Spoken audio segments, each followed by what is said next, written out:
நான் தான் ரோஜா இன்ட்ரோடியூஸ் பண்ணுங்க நிலவு போயிட்டு இப்ப ரோஜாவி ராஜா அடையாளப்படுத்த வேண்டிய ஒரு ரவுடி கேரக்டர்னு சொன்னார். அது யாரா இருக்கு பார்த்தா இன்னைக்கு எவ்வளவு பெரிய ஹீரோவா இருந்தாலும் அந்த ரிலீஸ் டேட்டை கண்ட்ரோல் பண்றது தாத்தா கஸ்தூரி ராஜா. அனைவருக்கும் என்னுடைய வாழ்த்துக்கள். ஏன்னா நான் ஏன் சொல்றேன்னா, நான் வந்து அந்த கேசட் ரிலீஸ் பண்ணும்போது தாத்தா கூப்பிடுன்னு வந்து பிரவேஷ் சொன்னாரு. தாத்தாங்கிறத கஸ்தூராஜா விரும்ப மாட்டான்னு நினைச்சிட்டு எப்பா தாத்தா கொடுப்பா அது சொல்லாதான்னு நினைச்சேன். ஆனா கஸ்தூராஜா மேடையிலேயே நான் தாத்தா தான் பேரனை பக்கத்து நிக்க வச்சுட்டதா இல்லை, அதனால தான் உங்களை தாத்தா வருத்தப்படாதே கஸ்தூராஜா. ஏன்னா கஸ்தூராஜா சார் வந்து உங்களுடைய நெருங்கிய நண்பர்.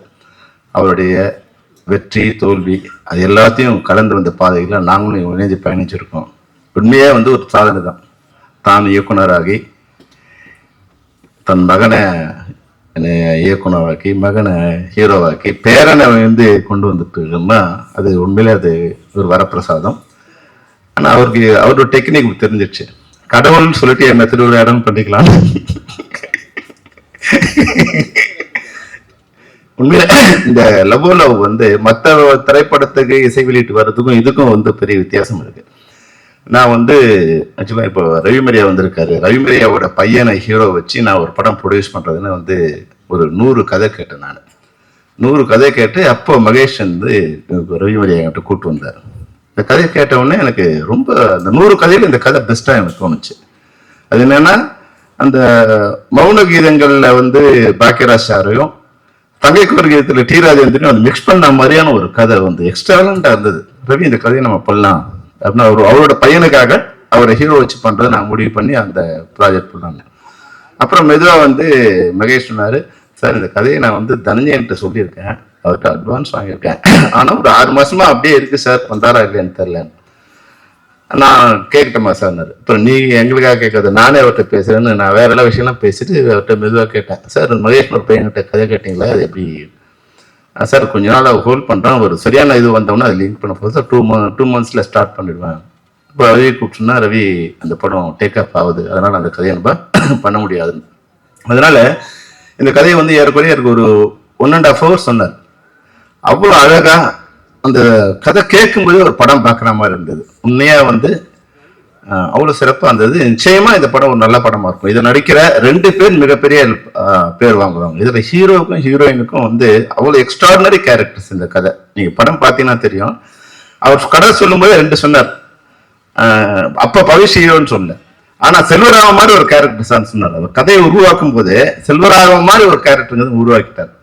அப்புறம் ஒரு ரவுடி கேரக்டர்னு சொன்னார். அது யாரா இருக்கு பார்த்தா வனிதா கொண்டு வந்து கஸ்தூராஜா வந்து 40 வருஷமா டைரக்ட் பண்ணி கஸ்தூராஜாங்கிற பேரை நிலைநிறுத்த 40 வருஷம் ஆச்சு.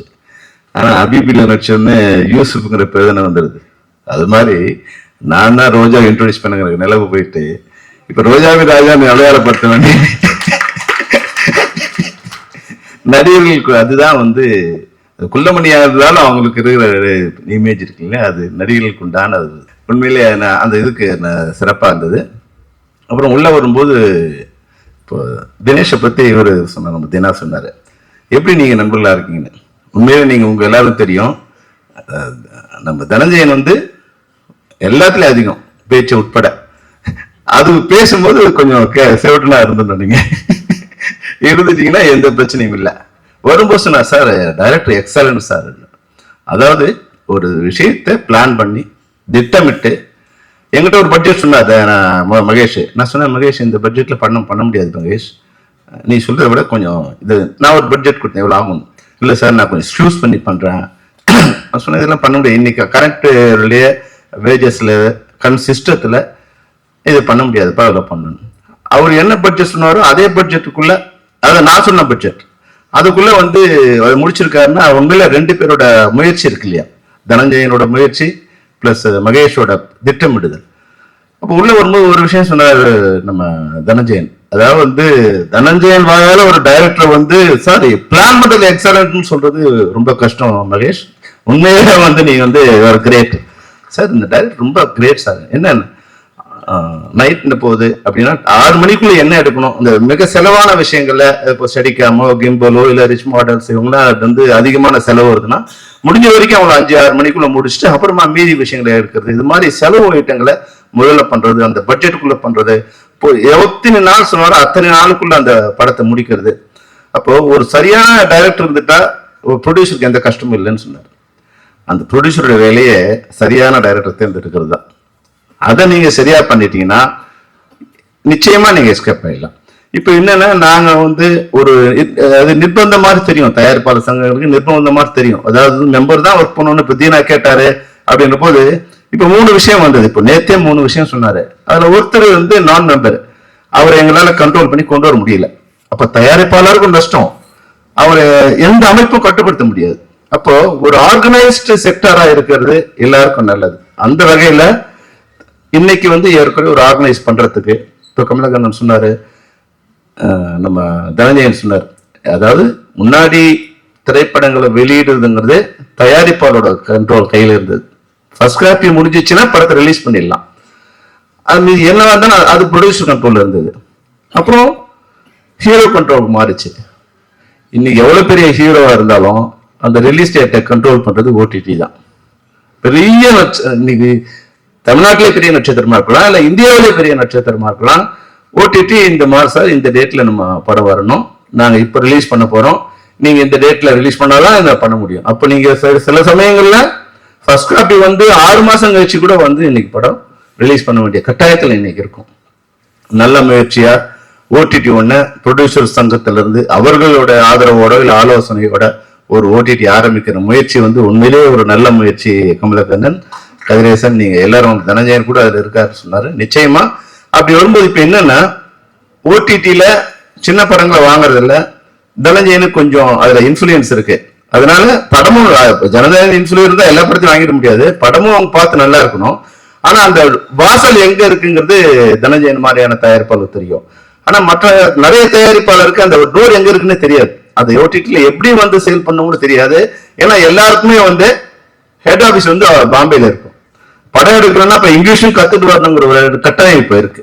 அப்ப இங்க வந்து எந்த ஓடிடியோட அலுவலகமும் இங்க இருக்கிறது இல்லை, இங்க இருக்கு. இது வந்து ஒரு கம்யூனிகேஷன் சென்டரா தான் அந்த ஆபீஸ் இருக்கு. இங்க இருந்து அவங்களுக்கு சொல்லணும், அவங்க வந்து படம் பார்க்கணும். இப்போ ஹீரோ கதை சொல்லி, ப்ரொடியூசர் கதை சொல்லி, இப்போ ஓடிடி கதை சொல்லி அவங்களுக்கு படத்தை காமிச்சு அப்ப ரிலீஸ் பண்ணணும். அப்படி இருந்தா கூட ஒரு சின்னதா ஒரு 5ல இருந்து 10 படங்கள் தான் இன்னைக்கு ஒரு ஓடிடி வாங்குறாங்க. அப்ப அதிகபட்சம் 3-4 ஓடிடி தான் வந்து இன்னைக்கு மார்க்கெட்ல படம் வாங்குறவங்களா இருக்காங்க. அப்படி பாத்தீங்கன்னா 30ல இருந்து 40 படங்களை தான் அவங்களால வாங்க முடியும். ஆனா நம்ம வந்து 250 படங்கள் ரிலீஸ் பண்ணோம். குறைஞ்சபட்சம் 200 படம் ஃப்ரீயா கொடுத்தா கூட ஓடிடில வந்து வாங்கறதுக்கு ஆள் இல்லாத சூழ்நிலைகள் தான் இன்னைக்கு இருக்கும். ஆனா அவங்க தான் டிசைட் பண்ணணும். அப்போ நிறைய படங்கள் வந்து இன்னைக்கு தேங்கி நிக்குது. அப்போ நீங்க ப்ரொடியூசர் கவுன்சிலோ, ஆக்டர் ப்ரொடியூசர்ஸோ, இல்ல வந்து அதனுடைய எல்லா அரசாங்கத்தோட உதவி பெற்றோ ஒரு வாரத்துக்கு ஒரு படம் வந்து ரிலீஸ் பண்ற மாதிரி ஒரு 50 படங்களை வந்து சின்ன படங்களை, நல்ல படங்களை ரிலீஸ் பண்ணக்கூடிய இது இருக்கும். அது வந்து ஆடியன்ஸ்க்கு போய் சேரக்கூடிய வாய்ப்பு இருக்கும். நிச்சயமா அந்த முயற்சி நல்ல முயற்சி. இந்த மேடையில அதை நீங்க அனௌன்ஸ் பண்ண ரொம்ப பொருத்தமான விஷயம். ஏன்னா வந்து இன்னைக்கு இந்த படத்தை வந்து ஒரு தயாரிப்பாளர், நான் படத்தை வந்து வெற்றிகரமா முடிச்சிட்டேன், பட்ஜெட்டுக்குள்ள முடிச்சிட்டேன், ஓடிடி வித்துட்டேன், தெலுங்கு வித்துட்டேன், மியூசிக்கும் வித்துட்டேங்கிறது தினேஷ் வந்து நிச்சயம் வந்து ஒரு வரப்பிரசாதம் தான் அது. அது போல வந்து பவிஷ் கூட வந்து நான் இப்ப பார்க்கும்போது ஒரு பூனை மாதிரி இருக்காரு, சாஃப்டா. ஆனா உங்களுடைய பிரசன்ஸ் வந்து ஸ்கிரீன்ல ரொம்ப அழகா இருக்கு. அந்த ஜெய்ஜாண்டிகா இருக்கு, ரொம்ப வந்து ஒரு ஒரு ஒரு ஹீரோ கேரக்டர் அதுல இருக்கு. ஆனா ஒரு சின்ன விஷயம்னா கொஞ்சம் கான்சியஸ் இடங்கள் இருக்கு, பாடி லாங்குவேஜ் இருக்கு. அது உள்ளூர் நீங்க படம் பாருங்க, துளுவை எல்லாம் பாருங்க, உங்களை விட 100 மடங்கு கம்மியா இருப்பார் வந்து தனுஷ். ஆனா அந்த கான்பிடன்ஸ் வந்து 1000 மடங்கு அதிகமா இருக்கும். அது ரஜினிகாந்த் சாருக்கு என்ன கான்பிடன்ஸ் இருக்கும், அந்த கான்பிடன்ஸ் ஃபர்ஸ்ட் படத்திலேயே வந்து அந்த இது இருக்கும். ஆனா அவர் பாடி வேற மாதிரி இருக்கும். உங்க பாடி எல்லாம் ரொம்ப அழகா இருக்கு. சில இடங்கள்ல வந்து அந்த கான்சியஸ்னஸ் இருக்கு. அதாவது பாடியில நடிக்கிறீங்க, ஆடுறீங்க, மைண்ட் வந்து ஒரு சின்ன கான்சியஸ் இருக்கு. அது வந்து ஸ்கிரீன்ல வரும்போது, க்ளோஸ்அப்ஸ்ல வரும்போது ஸ்கிரீன்ல பெருசா தெரியும். ஆனாலும் வந்து பியூட்டிஃபுல்லா இருக்கீங்க. அந்த ஸ்ட்ராங்ல நீங்க உங்களோட ஆட்டம் வந்து பார்க்கும்போது ஒரு உண்மையில தனுஷ் சார், இப்ப இருக்கிற தனுஷ் சாரை பாக்குற மாதிரி இருக்கு. உண்மையில உங்க தாத்தா சொன்ன மாதிரி நான் கூட இப்ப தனுஷ் மீட் பண்ணேன். இவ்வளவு உயரத்துக்கு வந்த பிறகு சினிமாவை தவிர வேற எதுவுமே அவர் வீட்டுக்கு போனா அது ஒரு கோயில் மாதிரி இருக்கு. கோயில் அந்த இது வந்து மந்திரம் ஓதுற மாதிரி ஓதிக்கிட்டே இருக்கு. அங்க உட்காந்துருக்காரு. அவருக்கு சினிமாவை தவிர வேற யாருமே அங்க இல்லை. சினிமா பேசினா சினிமாவை தவிர வேற எதுவும் பேசுறது இல்லை அப்படிங்கிற மாதிரி அந்த ஒரு தவ வாழ்க்கை மாதிரி தனுஷ் இருக்காரு. அது போல நீங்களும் இருக்கணும். உங்களை நிறைய பேர் சொன்னாங்க, இப்போ நடிகர்கள் வந்து முன்னாடி மக்களோட நெருக்கமா இருந்தாங்க. அப்போ மக்களுக்கு அவங்க மேல ஒரு அன்பு இருந்தது. நம்ம அந்த படங்களை பார்த்தாங்க. இப்போ நடிகர்கள் வந்து ஒரு வட்டம் போட்டுக்கிட்டாங்க, ஒரு பவுன்சஸ் வச்சு வட்டம் போட்டுக்கிட்டாங்க. முதல்ல ஆடியன்ஸ் கிட்ட இருந்து ஒரு வட்டம் போட்டுக்கிட்டாங்க, அப்புறம் டெக்னீஷியன்ஸ் டைரக்டர் கிட்ட இருந்து ஒரு வட்டம் போட்டுட்டாங்க. அவங்க வந்து அந்த பவுன்சஸ் நடுவுலயே இருப்பாங்க. இப்ப ப்ரொடியூசர் கிட்ட இருந்து கூட ஒரு வட்டம் போட்டுக்கிட்டாங்க ஹீரோஸ். அவங்கள ப்ரொடியூசர் பார்க்கணும்னா கூட இந்த பவுன்சரை தாண்டி போக வேண்டியிருக்கு. அப்போ ஆட்டோமேட்டிக்கா என்ன ஆகுறாங்கன்னா அவங்க வந்து மக்கள்கிட்ட விலகி போறாங்க, டெக்னீஷியனுக்கு விலகி போறாங்க. அப்படிலாம் இல்லாம முன்னாடி நாங்க படம் பண்ணும்போது நான் பண்ற வரைக்கும் கூட எல்லாரும் ஒன்னாதான் இருந்தோம், ஒரே இடமா தான் இருந்தோம். ஷார்ட் இருந்தாலும் இல்லைனாலும் எல்லாரும் அடுத்தவங்க என்ன நடிக்கிறாங்கன்னு இந்த நடிகர் பார்த்தாங்க. இப்ப எல்லாரும் வந்து என் ஷார்ட் இருக்கா, ரெடியா, வரலாம், முடிஞ்சிடுச்சா, போலன்னா உங்க கவுண்டர் என்ன ஆக்ட் பண்றாங்கன்னு நிறைய பேருக்கு தெரியாது. அப்போ ஒரே ஒரு விஷயம் சொல்றேன், அந்த சிவாஜி சார் வச்சு ஜல்லிக்கட்டு படம் மணிவண்ணன் சார் டைரக்ட் பண்றான். அதுல நான் வந்து உதவி இயக்குனர். அப்போ வந்து ஒரு ஷார்ட் முடிஞ்சிடுச்சு.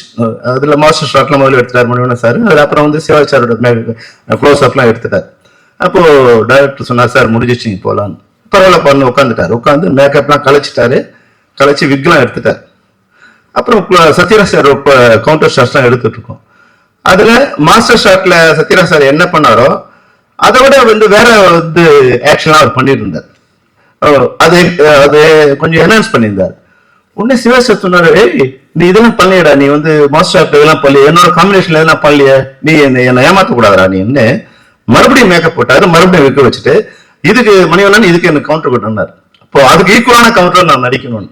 அப்போ திரைப்படங்கிறது வந்து நாம நடிக்கிறது மட்டும் இல்ல, எதிராளி என்ன நடிக்கிறாரோ அதை கோர்ட்டை பண்ணாதான் நம்ம நடிகனா இருக்க முடியுங்கிறது. சிவாஜி சாருக்கு ஜல்லிக்கட்டுங்கிறது வந்து அவருக்கு ஹீரோலாம் முடிஞ்சு அப்புறமா வந்து 200 படமோ 250 படமோ 300 படமோ, ஆனா அந்த படத்துல கூட அந்த மொத்த சீன்லயும் என்ன நடக்குது தான் எப்படி நடிக்கணுங்கிறதோட இருந்தாலும் இன்னைக்கு வரைக்கும் நடிகர் திலகமா இருக்காரு. அதனால வர இன்னைக்கு மூலமா இளைஞர்கள் இப்ப இருக்கிறவங்க நான் அட்வைஸ் பண்றது இதுல இல்ல, அது அட்வைஸா எடுத்துக்காது. ஏன்னா அட்வைஸ் பண்ணா பிடிக்காதுன்னு தனஞ்சயன் சொன்னாரு, அது உண்மை கூட தான். என்னோட மகளுக்கே நான் அட்வைஸ் பண்றது இல்லை, நான் கேட்கறது இல்லை, நானும் பண்றது இல்லை. அதனால உங்களுக்கும் நான் பண்றதில்லை. ஆனா உண்மையான எங்களுடைய கருத்தை நான் வந்து இந்த மேடையில் சொல்றது காரணம் என்னன்னா, இதுதான் இப்போ இருக்கு. இந்த தன்மை மாறிடுச்சுன்னா ஒரு குடும்பமா சினிமா மாறிச்சுனா, இப்ப இன்னைக்கு ஏன் நீங்க எல்லாரும் இந்த மேடையில் இருக்கீங்கன்னா, இந்த திரைப்படம் ஒரு குடும்பமா இருக்கு. திரைப்பட தொழில்நுட்ப கலைஞரும் தயாரிப்பாளரும் எல்லாரும் ஒரு குடும்பமா இருக்கீங்க. தயாரிப்பாளரும் இன்னைக்கு வந்து படம் உள்ள வரும்போது sir is the best director, என்ன பிளான் பண்ணாலும் அப்படி எடுத்தாருன்னு வந்து சொல்ற அளவுக்கு நீங்க ஒரு குடும்பமா இருக்கீங்க. அது எப்படி நடந்ததுன்னா, தயாரிப்பாளர் சொல்றத டைரக்டர் கேட்டாரு, டைரக்டர் சொல்றதை நீங்களாம் கேட்டீங்க. அதனாலதான் இது நடந்தது. யார் சொல்றதையும் யாரும் கேட்க மாட்டோம் அப்படின்னு நிலைமை வந்தா டெஃபினட்டா இண்டஸ்ட்ரியும் யார் பேச்சும் கேட்காம அது இஷ்டத்துக்கு போயிட்டே இருக்கும். அந்த வகையில இந்த படம் நிச்சயமா ஒரு நல்ல படம். அதை பார்க்கும்போது தெரியும். ஸ்கிரீன்ல வந்து டெஃபினட்டா மகேஷ் வந்து என்ன கதையை சொன்னாரோ அவ்வளவு அழகா இருக்கிற கதை. உண்மையிலே எக்ஸ்ட்ராடினரி சப்ஜெக்ட் அது. இது நிச்சயமா வியாபாரமானது மட்டும் இல்ல, இது ஒரு வெற்றி படமும் அமையுங்கிறது எனக்கு எந்த சந்தேகமும் இல்லை. இந்த திரைப்படத்தில் நடித்த ஹீரோயின் உட்பட ஹீரோயின் கூட வந்து டெஃபினட்டா you will get a bright future because it's a fantastic character for your lifetime character. So you'll get the bright future. Wish you all the best for everybody. Wish you all the best. Thank you.